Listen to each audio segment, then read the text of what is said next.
Assalamualaikum warahmatullahi wabarakatuh. Perkenalkan, nama saya Rica Putri Amelia, NIM 2210208011. Di sini saya akan menjelaskan tentang pembelajaran holistik dan integratif. Salam hormat saya ucapkan kepada Bapak Dr. Muhammad Isnaini SAG MPD selaku dosen pengampu mata kuliah Islam dan Ilmu Pengetahuan. Materi pertama yaitu pengertian holistik. Kata holistik berasal dari kata holisme, diambil dari bahasa Yunani holos, yang berarti semua atau keseluruhan. Kata holistik diartikan sebagai cara pandang yang menyeluruh atau secara keseluruhan.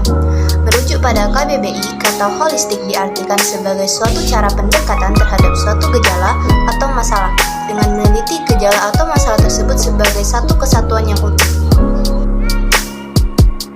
Yang kedua yaitu definisi pembelajaran holistik. Pendidikan holistik adalah sebuah filsafat pendidikan yang berdasarkan pada pemikiran bahwa setiap individu dapat menentukan identitas, makna, dan tujuan hidup melalui hubungan dengan masyarakat, lingkungan alam, dan nilai-nilai spiritual. Pendidikan holistik memperhatikan potensi yang dimiliki peserta didik baik dalam aspek intelektual, emosional, artistik, kreatif, dan spiritual.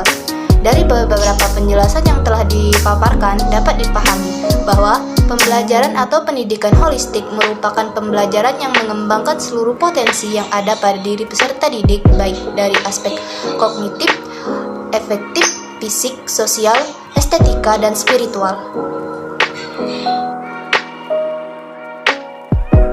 Yang ketiga yaitu pengertian integratif menurut para ahli. Yang pertama, menurut John Dewey, integratif ialah usaha untuk mengintegrasikan atau memadukan perkembangan dan pertumbuhan peserta didik secara kemampuan intelektualnya. Secara sederhana, pembelajaran integratif merupakan pembelajaran yang mengintegrasikan beberapa disiplin ilmu. Yang kedua, integratif dalam istilah psikologi. Integratif dalam istilah psikologi didefinisikan sebagai sebuah proses menyatukan beberapa rangkaian peristiwa atau sistem-sistem yang berbeda menjadi suatu kebulatan yang bersifat utuh, atau sebuah upaya guna menghimpun suatu hubungan yang menunjuk pada adanya proses perkoordinasian. Yang ketiga yaitu menurut pandangan Assegaf. Menurut pandangan Assegaf, integratif merupakan keterpaduan antara wahyu dengan bukti-bukti yang ditemukan di alam semesta.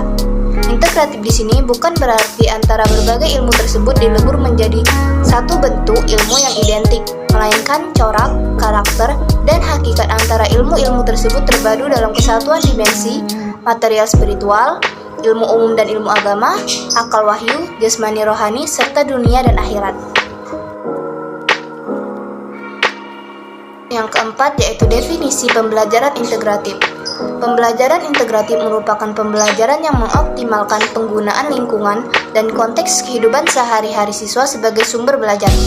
Dalam pembelajaran integratif, guru dituntut kreatif dalam mengemas pembelajaran sebagai pembelajaran yang menantang, menyenangkan, dan edukatif. Trianto menjelaskan bahwa pembelajaran integratif merupakan pembelajaran yang menggunakan tema tertentu untuk mengintegrasikan beberapa aspek perkembangan yang akan dikembangkan pada peserta didik. Dengan begitu, kegiatan pembelajaran akan lebih mampu memberikan pengalaman yang integral dan bermakna bagi pembentukan pengetahuan, sikap, dan keterampilan peserta didik.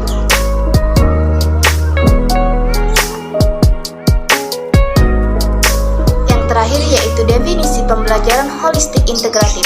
Pada hakikatnya, pembelajaran holistik integratif merupakan integrasi manusia sebagai makhluk individual sekaligus sebagai makhluk sosial yang diberikan dalam bentuk pembelajaran menyeluruh, kooperatif, individualistik, dan kompetensi. Pembelajaran holistik integratif merupakan model pembelajaran yang apabila dilakukan dengan maksimal sesuai dengan yang diisyaratkan, maka akan dapat mengembangkan kemampuan anak secara maksimal. Model pembelajaran ini merupakan pembelajaran yang berpusat pada anak, sementara guru lebih berperan sebagai desainer pembelajaran dan dalam pelaksanaan pembelajaran berperan sebagai mediator, fasilitator, dan motivator bagi peserta didik. Peserta didik dalam proses pembelajaran melakukan eksplorasi, penemuan, penyimpulan, pemetaan sesuai dengan kemampuan peserta didik.